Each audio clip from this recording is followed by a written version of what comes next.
Hello, everyone. I wanted to talk to you about knives that are a little more expensive. And the reason why I'm not a big fan of them, I refer to that range as kind of the wasteland. And I'm going to pick from some other people's lists of knives to kind of show you what I mean. I will start with the knife beater. I'll link to his channel, but he did a best budget knives video. And I'm sure these are decent, but you're talking about knives that are between like 30 and I think maybe 70 bucks. They are rife with D2 steels, Chinese steels, and nothing high end. I think there's a lone holdout on there, the Kaiser mini Sheepdog, that's 154 cm, 154 cm. That's a decent steel. In my opinion, it's slightly better than 440C, but not by a lot. But it's a good steel. I think it's the equivalent of the Japanese VG10. There are some other equivalents. What I see in those ranges is the same issues that I had with the cheaper knives. Steels that don't hold an edge as long, or steels that are more difficult to resharpen. So if I go from a $30 Sativan for just under 30 bucks, if I double that price up to 60, I didn't get a lot more knife for that money.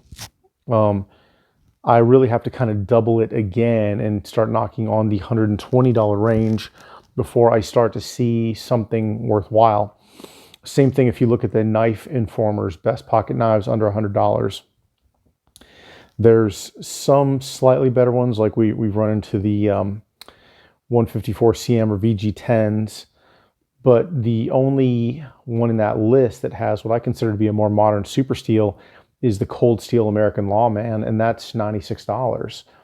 And a lot of people don't like cold steel knives. They're decent knives, but I'll tell you, they tend to be overbuilt. They tend to be too heavy for the most part. Now, there are some exceptions, but that's typically what I see when I see cold steel knives. So you've got a slightly more expensive list there. I should mention the one on that list that stands out, the Mini Griptilian, isn't even under $100 anymore. That in S30V is $130.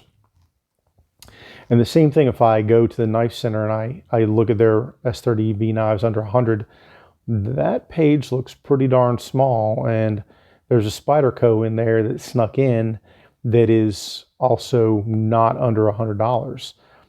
So you don't have a lot of choices under $100 if you want a better steel.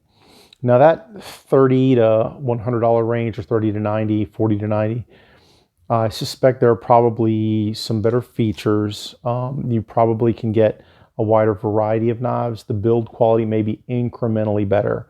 But when I start talking about spending more money for a knife, what I really want is a better steel. And so that's why that range of knives does not interest me much at all. There are a lot of Kershaws in there as well. And I've never been a huge fan of the Kershaw. Some of them are okay, but it's kind of a distant third or fourth when it comes to my favorite brands. I'd much rather take that step up and get a higher end knife that has that S30, S35, M390. Sometimes you can get those for between 100 and 150 bucks. CPM M4. You're talking about knives there that will hold an edge 4 or 5 times longer than your bottom end steels, and they're much easier to sharpen than a D2. So if you ever hit me up for a knife recommendation, that middle ground is probably not one I'm going to spend a lot of time in. I can point you in some directions, but really I'm more about what's the best knife I can get for a real bargain, or what's the best knife I can get. And so I'm really on either end of the scale, with that middle portion kind of being, like I said, in my mind, a wasteland. I think there are probably a lot of people who buy knives in that area, get a lot of use out of them, and don't have any issues. And so I don't say bad things about them for others.